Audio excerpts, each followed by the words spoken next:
Let's stop playing games. You've seen the photos. You've seen the structure. The Paul VI audience hall in the Vatican is a damn snake. I'm not talking symbolism or poetic metaphors.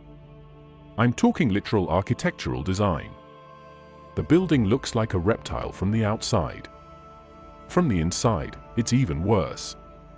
You've got two windows shaped like eyes. A stage that curves like a serpent's mouth. The ceiling scales. If you need someone to explain that away as a coincidence, you're already too far gone.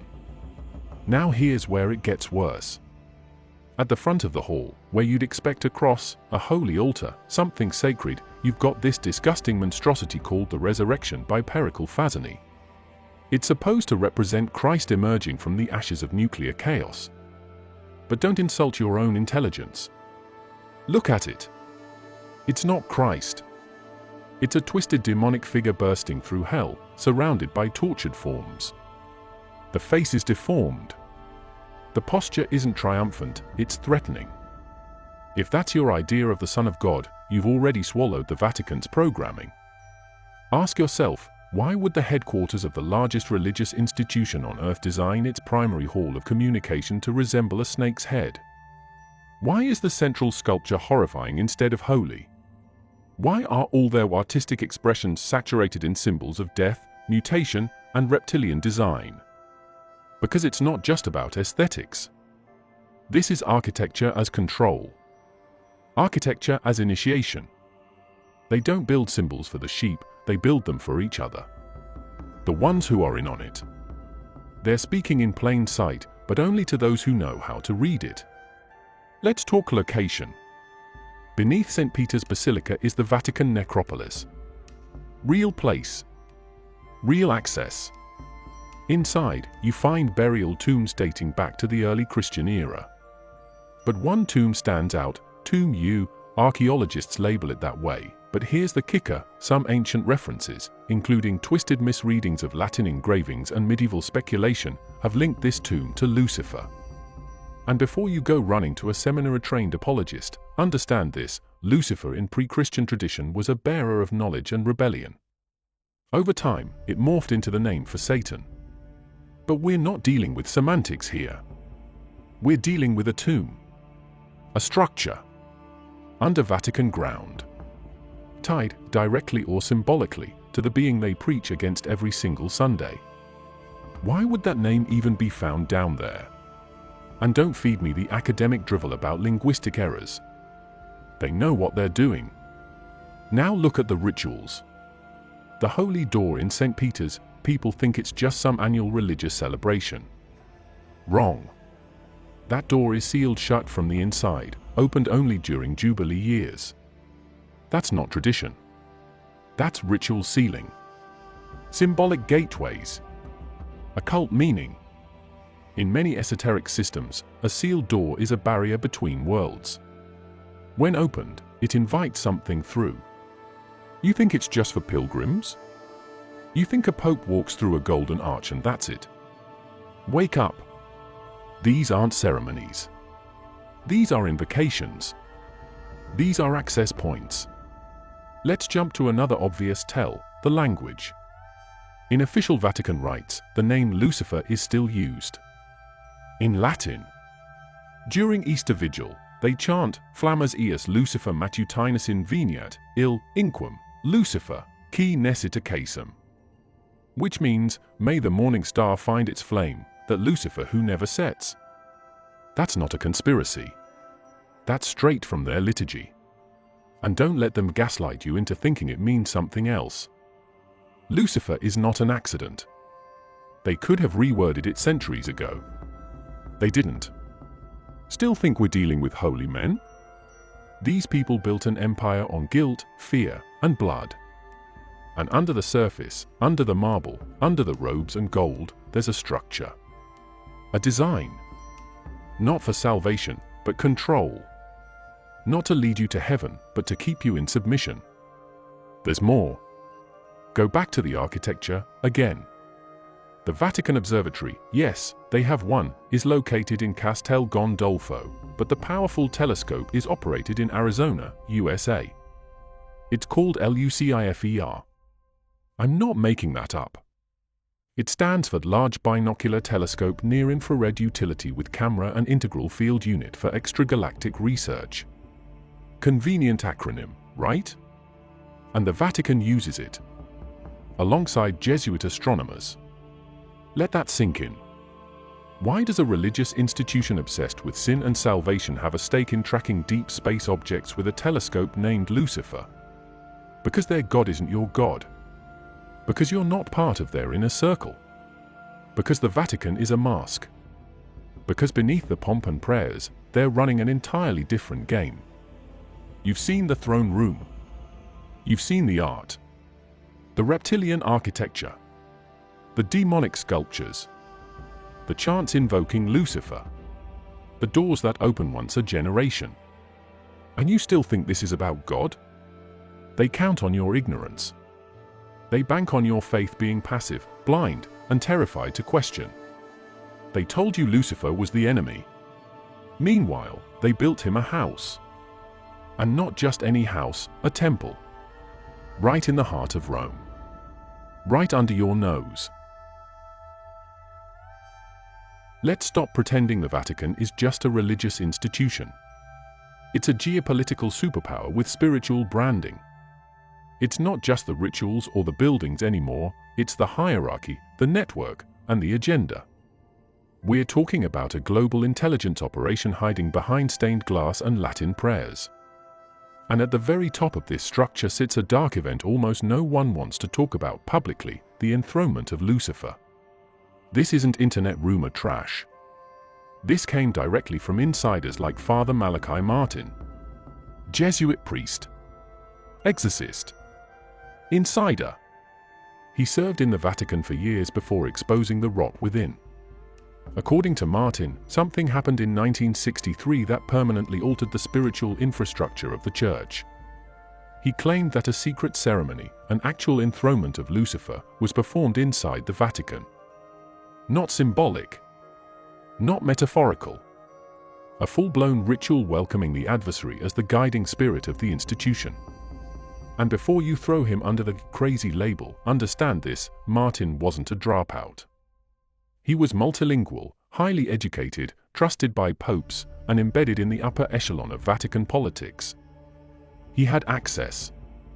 And when he started to speak publicly, things got real uncomfortable real fast. Interviews were cut. Transcripts were censored. His warnings were dismissed by cowards in robes who feared exposure more than they feared damnation. He claimed the ritual happened in 2 locations simultaneously, inside the Vatican and somewhere in the US. Think about that. A coordinated, ceremonial spiritual hijack across continents.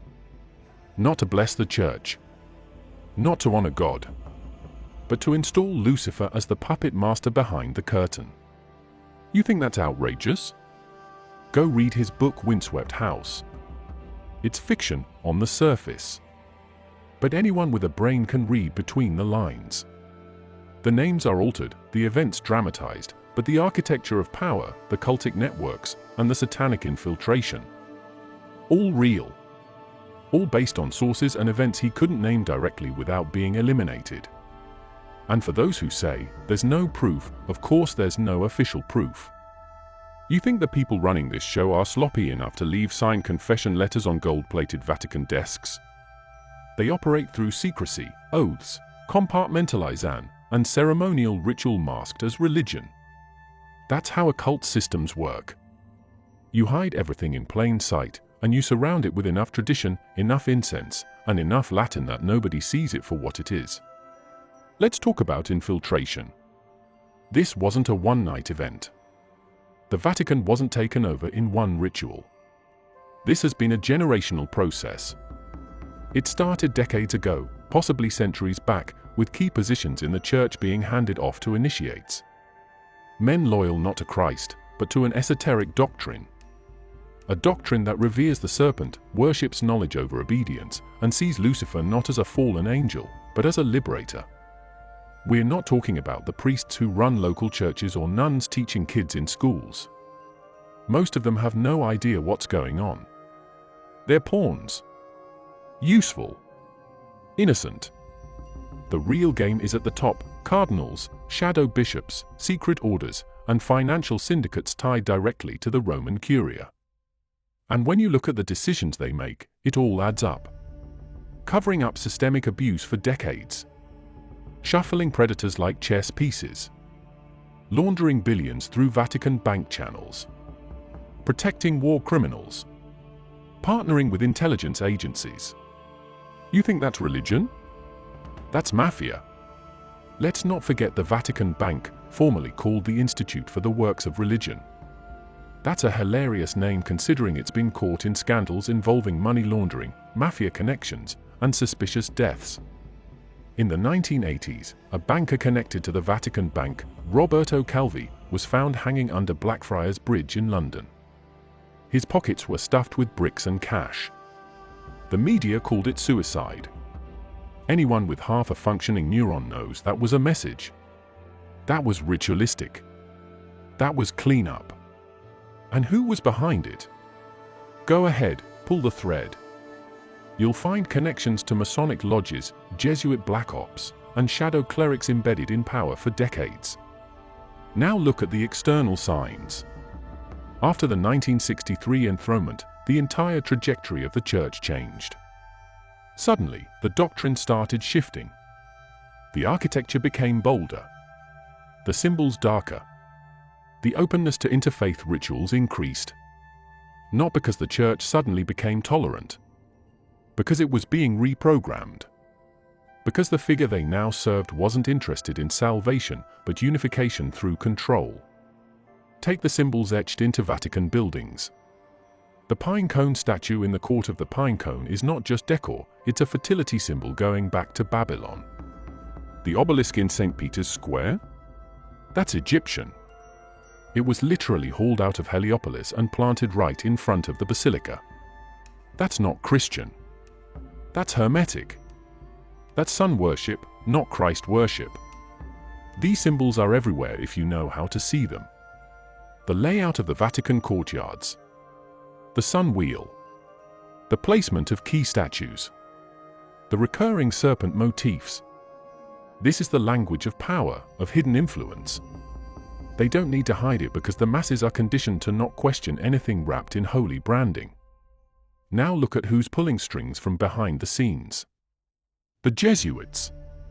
They were supposed to be missionaries and scholars. Today, they're the intelligence wing of the church. Trained in rhetoric, counterinsurgency, psychological operations. The current Pope, Francis, is the first Jesuit pope in history. That should be a red flag. This isn't about religion anymore. It's about control. It's about hijacking the most powerful spiritual infrastructure in history and rerouting it toward a different deity, one who demands submission through manipulation, distortion, and inversion. And this system protects itself through layers: ritual, symbolism, hierarchy, fear. Dissenters disappear. Whistleblowers are discredited. Internal resistance is crushed before it gains traction. They don't care about your prayers. They don't care about your faith. They've turned the church into a fortress of occult governance, and they're laughing while billions kneel before a god that was replaced decades ago. Let's talk about the thing nobody's supposed to talk about, the Vatican's secret archives. Technically, they rebranded it to the Apostolic Archive to sound more sterile, less ominous, but nobody's buying that crap. This place houses over 50 miles of shelving, tens of thousands of documents, manuscripts, forbidden texts, and classified correspondence locked behind steel doors and guarded like it's Fort Knox. And guess what? Almost none of it is open to the public. Not even to Catholic scholars unless they jump through 100 flaming hoops. You're not allowed in without special approval from the Pope or someone just under him. And even if you get access, you're only allowed to see specific documents by request. No random browsing. No wandering the stacks. Why? Because they're not preserving history, they're controlling it. They're sitting on material that would blow the entire narrative apart. This is where the real records are. The pre-canonized Gospels.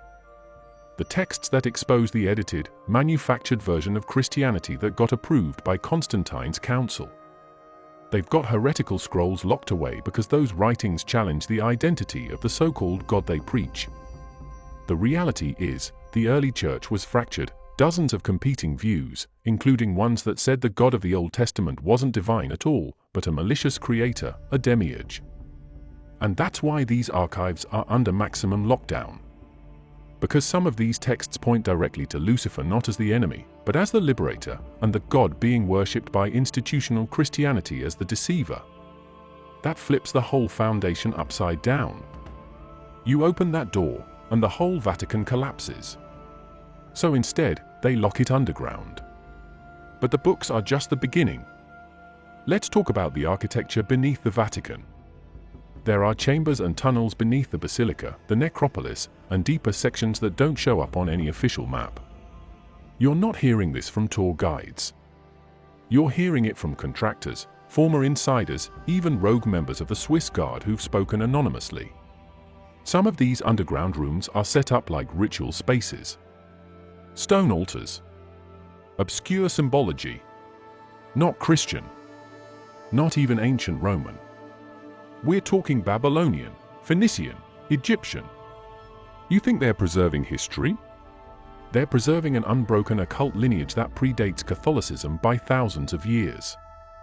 The Vatican didn't eliminate the old gods, they absorbed them, repackaged them, and kept the rituals alive under new branding. And here's where it gets darker, some of these underground chambers line up with energy grid points. You can scoff at that, but the ancient world didn't place temples randomly. Neither did the Vatican. These guys aren't stupid. They know how to harness energy, not just in metaphysical terms, but psychological and emotional energy. That's why they need masses of people performing rituals, pilgrimages, confessions, collective prayer, all directed energy. That's the engine of control. But beneath all of that is the priest class who directs that energy toward whatever force they serve. And that force is not the divine. Now let's bring in the Luciferian element. Because yes, it's here too, embedded in these rituals. You've got hidden rooms reportedly containing effigies that do not represent Christ in any form. Horned idols. Winged humanoids. Figures with serpentine features. And again, they keep this off the books. You won't find it in Vatican museums. These are private chapels for high-ranking initiates. Some of these figures resemble ancient Mesopotamian gods, Enki, Pazuzu, even depictions of Set from Egyptian lore. It's the same archetype, the rebellious deity, the trickster, the knowledge giver, rebranded under a Christian villain narrative to justify persecution and blind obedience. Meanwhile, behind the scenes, they venerate him as the true power source. Go deeper and you'll run into the Jesuit connection again. These aren't monks praying for your sins. They're trained tacticians. They have their own initiation process, separate from standard priesthood. You don't rise in the Jesuit order unless you're fully indoctrinated. That includes exposure to materials and ceremonies the public church would call demonic. And it's not just symbolic. These guys perform actual rites, rituals of binding, invocation, and spiritual channeling. And don't be naive. These rituals aren't just about summoning or worship, they're about control. Information control. Population control. Consciousness control. They operate on the idea that ritual creates structure, and structure creates obedience. If they can anchor fear and guilt into you from childhood, they don't need chains or guns. They've got your soul caged before you hit puberty. Even the Pope doesn't operate independently. He's the frontman. The mascot. The real influence comes from the Black Pope, Superior General of the Jesuits. He controls the network. He oversees the doctrine behind the doctrine. And yes, the Black Pope attends those private rituals. He doesn't wear white robes. He wears black for a reason. And don't forget the external connections. The Vatican has diplomatic immunity. It has embassies in over 180 countries. It operates as a sovereign city-state. That means it's untouchable. No law enforcement. No international tribunal. They can move people, objects, and information without scrutiny.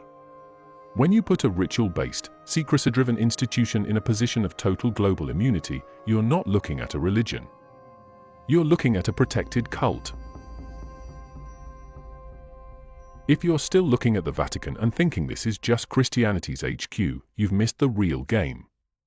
The structure, the symbols, the alignments, it's not built to glorify God. It's built to encode a system. A system of ancient worship hiding behind religious language. And once you see the pattern, you'll realize who they're really bowing to. His name isn't Jesus. It's Saturn. Yes, Saturn. The ancient god of time, harvest, control, and death. The one they used to sacrifice children to in open fires. Moloch, Kronos, El, Baal, they're all variations of the same archetype. The devourer, the reaper, the enslaver. And now he's been sanitized and hidden under robes and cathedrals. Because Saturn never went away, he just changed costumes. And the Vatican made him a throne. Let's start with the obvious. The black cube. Look it up. The symbol of Saturn has always been the cube. In physics, Saturn's north pole literally has a hexagonal storm pattern, a six-sided figure, a cube in 2 dimensions. Ancient cultures encoded this in every Saturnian cult. And surprise, inside Vatican City, black cube symbolism is embedded in statues, floors, and hidden architectural alignments. It's not a design accident. It's an invocation of presence. You think the Vatican's obsession with geometry is artistic? No. It's sacred geometry used to encode frequencies, control resonance, and amplify ritual effect. The placement of the obelisk in St. Peter's Square? That's not Catholic. That's Egyptian sun worship. The entire plaza is a massive sundial. And guess what? Saturn is the god of time. They don't worship the sun, they measure it to glorify Saturn's grip on time and death. That's why Saturn's color is black. That's why high priests wear black. That's why judges, popes, cardinals, these are Saturnian offices. Black robes. Red trim. Authority through fear and judgment. Not enlightenment, not salvation, control through structure. That's Saturn's domain. Let's talk about the throne. The Cathedra Petri, or chair of St. Peter, is housed in St. Peter's Basilica. They tell you it's symbolic of apostolic succession. But look closer. The whole structure is wrapped in what look like flames and demonic figures. The throne is suspended mid-air, surrounded by golden, twisted forms that look more like spirits escaping hell than angels. You're not looking at a Christian relic, you're looking at a veiled Saturnian altar. And don't think for a second the popes don't know this. They're not confused. They're not blind. They're initiated. This symbolism is only confusing to the public because it's meant to be. It's a code. And if you're not part of the priest class or in a circle, you're not supposed to decode it. That's the game. Speak one language to the sheep, another to the architects of power. Look at the papal regalia. The triple tiara. The fish head mitre. None of that comes from the Bible. That's Babylon. That's Dagon. That's high priesthood from ancient mystery schools that use symbols to mask who their gods really were. Every part of the Pope's outfit is a callback to pagan systems, not Christian humility. This isn't service. It's rulership. Saturnian rulership. Now let's get into their calendar manipulation. The Sabbath used to be Saturday, Saturn's day.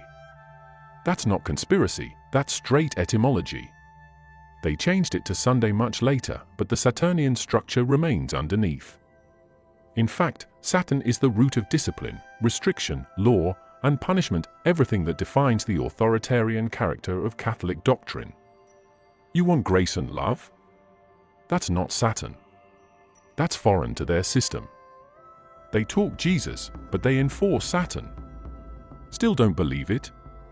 Look at the Vatican crest. The two keys, gold and silver, represent the balance of heavenly and earthly power. Sounds noble. But in alchemical terms, gold and silver are solar and lunar symbols. And in esoteric tradition, Saturn is the force that binds the sun and moon into the material prison. The keys don't unlock heaven, they lock the soul inside the system. It's metaphysical branding. You've been taught it's salvation. It's containment. Let's talk more about containment. The Vatican is built as a fortress, walls, gates, towers. Symbolic? No. It's literal. It's a stronghold for the Saturnian system. It exists to protect the knowledge, the rituals, and the lineage of worship that goes back long before Christianity was ever created. This isn't about hiding from enemies. This is about locking in the God they serve and locking you out. You ever wonder why all the ancient gods were absorbed by the church? Why statues of Zeus became St. Peter? Why Isis and Horus were morphed into Mary and Jesus? It wasn't evangelism. It was takeover. They didn't destroy the old gods, they gave them new names and moved them into the basilica. The core system never changed. Only the labels did. And here's where it hits the gut. People bowing inside Vatican City don't realize they're bowing to a Saturnian machine. They see crosses, candles, and scripture, but the energy, the layout, the ceremonies are feeding something else. That's the brilliance of the deception. It doesn't hide through absence, it hides through presence. Flood people with so much ceremony, so much beauty, so much emotional theater, and they'll never ask who the show is for. Let's pull the curtain back on the Vatican's obsession with blood, not in metaphor, in actual lineage. We're not talking about parables or communion wine. We're talking about genetic continuity, dynastic succession, and control over who gets access to what power. Because here's the part that no pulpit, no pullover TV preacher, no clean-cut bishop will ever touch: the Vatican structure is built on the backbone of a blood cult. Not the blood of Jesus. The blood of ancient dynasties, the same families that have ruled since Sumer, Babylon, Egypt, and Rome. These elites trace their lines not through righteousness or spiritual authority, but through heredity. Why do you think the Catholic hierarchy operates like a monarchy? Why are cardinals selected in closed doors, behind thick curtains, with rituals that mirror royal coronations? Because it is a throne system. They call it the throne of Peter, but that's PR. In practice, it's a dynastic gatekeeping mechanism. You don't rise unless you're part of the club. Not spiritually. Genetically. Ideologically. Go read between the lines of Vatican diplomatic relationships. Who do they mingle with? Rothschilds. Royals. Global aristocrats. Secret societies. The same families behind global banking, global war machines, global pharmaco empires. You think that's about spreading the gospel? That's about consolidating ancient rule under a religious flag. Now tie that back to Lucifer. Because they're not separating religion and power, they're using religion to preserve power. Luciferian doctrine, in its truest form, is about self-deification, selective evolution, and the belief that elite bloodlines are superior because they descend from divine origins. Look into any occult genealogy and you'll find it, claims of lineage from the Nephilim, the gods, the Watchers. And guess what? The Vatican never refutes this. They bury it. Because parts of their own leadership believe it. Let's get into artifacts. There's a reason the Vatican hoards relics like a global collector cartel. They claim it's for preservation. But behind closed doors, they believe these items hold power. They've got skulls, bones, and remains of saints that aren't just symbolic, they're kept for energetic purposes. Ever wonder why reliquaries look more like ritual chambers than memorials? Because in esoteric belief, bones hold vibrational signatures. And high-level Vatican operators aren't just praying around these things, they're using them in closed ceremonies. Take the claim that the Vatican holds the spear that pierced Christ's side, the spear of Longinus. It's not locked away for decoration. It's kept because they believe it carries blood memory. Control the blood, control the power. This is ancient magic masquerading as Christianity. And it's not just physical blood. It's spiritual DNA. They've encoded doctrines that manipulate how people think, feel, and even reproduce. Look at how the church has dictated sexual behavior, marriage, childbirth, and gender roles for centuries. That's not morality. That's eugenics. Social eugenics. Psychological eugenics. Behavioral sterilization. It's how you erase certain traits from populations and amplify others. You control the body through guilt. You control reproduction through dogma. You install a system where people police themselves. That's deeper than any government control. That's biopower. And the Vatican wrote the manual on it before Michel Foucault ever opened his mouth. Now connect this to ritual abuse. The stuff they work overtime to bury. This isn't about bad priests getting out of line. This is systemic.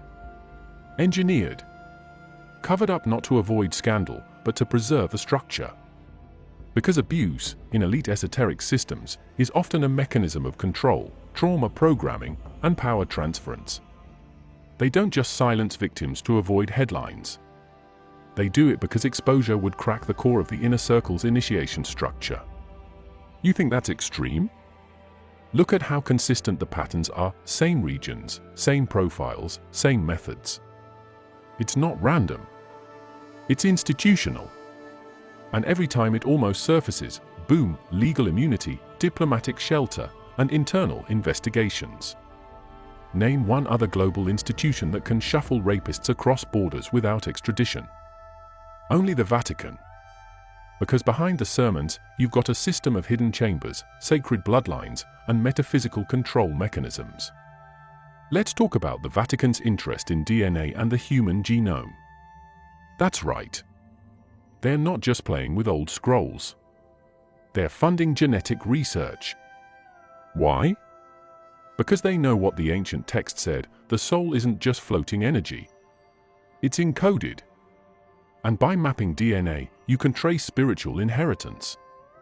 That's why they're obsessed with Jewish lineage, Davidic descent, and the true bloodlines of biblical figures. They're not reading stories. They're trying to locate God code inside people. Ever heard of Project Humanum or the Vatican's cooperation with CERN and other physics-based entities? You think it's about theology and ethics? No. It's about quantum access. Dimensional manipulation. They're not trying to reach God. They're trying to unlock the source code. And they believe the key is inside us, in the blood, in the genetics, in the soul frequencies of selected lines. This isn't religious anymore. It's technocratic occultism. The marriage of dark metaphysics and elite science. The kind that doesn't show up in peer-reviewed journals but moves billions in secret budgets. They're not scared of AI replacing religion. They're excited about AI enforcing it, digitally encoding spiritual obedience through neural interfaces, predictive behavioral tracking, and algorithmic sin management. The Vatican doesn't just influence religion. It's embedded in politics, intelligence, military alliances, banking systems, educational institutions, and psychological operations. The Holy See isn't some ancient holdover, it's the central node of an international spiderweb, cloaked in holiness, operating in pure geopolitical and metaphysical warfare. Start with this fact: the Vatican holds observer status at the United Nations. That's not a church thing. That's a sovereign state privilege. You think your local pastor gets to influence UN votes? No. But the Vatican does. Because they've positioned themselves as a religious government, and governments listen to governments, not preachers. That means they sit at the table with global power brokers, shaping policies, and whispering into the ears of the elite. And this influence isn't passive. The Vatican has its own intelligence network. Ever heard of the Sodalitium Pianum? It was a secret surveillance network operating under Pope Pius X to spy on dissenters within the Church. Think CIA, but in cassocks. That evolved. Today, they use Jesuit-trained diplomats and clergy embedded around the globe, pulling intelligence through confessionals, embassies, and private religious institutions. These people don't need wiretaps. They've got priests in every high-level political, military, and financial structure feeding them information under the guise of spiritual counsel. Why do you think so many Catholic universities pump out future politicians and policy architects? It's not education. It's grooming. A soft indoctrination system cloaked in academia. They train people in rhetoric, obedience, loyalty to the church's invisible hierarchy, and once those people get into power, they're already pre-programmed to serve the machine. Let's talk military. The Vatican doesn't have a formal army, but they don't need one. They've partnered with sovereign governments for centuries to enforce their interests. From the Crusades to the Inquisition, and later through fascist regimes in Europe, the Vatican has always backed the sword when it serves their goal. They made deals with Mussolini. They cut pacts with Hitler. They helped Nazi war criminals escape via the Vatican ratlins after World War II. Go look that up. That's not theory. That's history. Thousands of Nazis, scientists, officers, ideologues escaped to South America and even the US, aided by forged Vatican papers, church funding, and the protection of bishops. Why? Because the church wasn't trying to stop evil. It was preserving assets. These were people with psychological warfare expertise, medical knowledge, occult ritual practice, and fanatical loyalty to hierarchical control systems. Perfect match for a Vatican that needed to rebuild its influence post-war without firing a shot. Then they pivoted to soft power. Mass communication. Vatican radio. Catholic media outlets. Control the narrative, control the flock. Every message crafted for persuasion, guilt reinforcement, moral confusion, and dependency. Ever noticed how Catholic doctrine always centers around you being broken? Needing guidance? Needing confession? It's a cycle of disempowerment. That's cult strategy 101. Break them down, build them up with your language, your tools, your authority. Now extend that control through education. Catholic schools exist on every continent. Billions of students go through catechism, religious studies, and doctrinal reinforcement starting as children.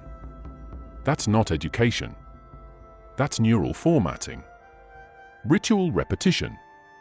Rote memorization. Fear of eternal damnation drilled in before age 10. That's psychological warfare. You can't critically think when your nervous system is hardwired to associate questions with sin. Let's hit the core of it, ritual programming. Catholicism is loaded with ceremony, incense, chants, robes, processions, kneeling, standing, reciting. Sound familiar? Because that's how cults and military institutions condition behavior. It's entrainment. Get your body to obey, your mind follows. And they do it from cradle to grave. Baptism. Communion. Confession. Confirmation. Marriage. Last rites. Every milestone is ritualized. And that ritual isn't just religious, it's an initiation into a hierarchy of control. And within the upper layers of that hierarchy, occult knowledge. Don't mistake public Catholicism for the real operation. The real operation is esoteric. That's why the Vatican has documents on astrology, alchemy, astral projection, and ancient mystery schools hidden in the archives. That's why they commissioned astronomical observatories and own the Lucifer telescope. That's why they preserve texts from heretics, pagans, and sorcerers. They don't believe the world is flat and ruled by angels. They know it's coded, engineered, and spiritually dynamic. And they use that knowledge for influence, not salvation. Now here's the kicker, they interface with other cult systems. Freemasons. Rosicrucians. Gnostic revivalists. Kabbalists. The outer church condemns them. The inner church works with them. Ritual exchange, symbolic overlap, ideological mergers. You think the Eye of Providence is just a Masonic thing? Look closer at Vatican art. It's there too. You think the hexagram is just Jewish? Look at the basilica floor patterns. You think the phoenix, obelisk, lion, and serpent are pagan? They're all over church iconography, hiding in plain sight. Because the game isn't to kill opposing systems, it's to merge and control them. Create dialectics. Control both thesis and antithesis. Then engineer the synthesis. Hegelian strategy at a metaphysical level. And the Vatican has played this better than anyone. They've infiltrated governments, subverted revolutions, redirected heresies, and used their global network to extract loyalty from both peasants and kings. And at the center of all that is the priesthood of Satan, hiding under crosses, hosting Luciferian doctrine behind closed doors. You think the Vatican's influence ends with Sunday Mass? No. It shapes how countries legislate morality, how science defines the soul, how war justifies itself, and how history is edited for compliance. Here's where it all converges. The Vatican is not in the business of saving souls, it's in the business of reprogramming them. You're not dealing with a religion. You're dealing with a spiritual operating system. One that hijacks the divine impulse, rewrites it, and sends it back into the world as a product, safe, obedient, drained of power, loaded with guilt, and hardwired for compliance. The God they give you isn't a creator. He's a middle manager. A heavily branded authority figure propped up to keep the masses spiritually neutered.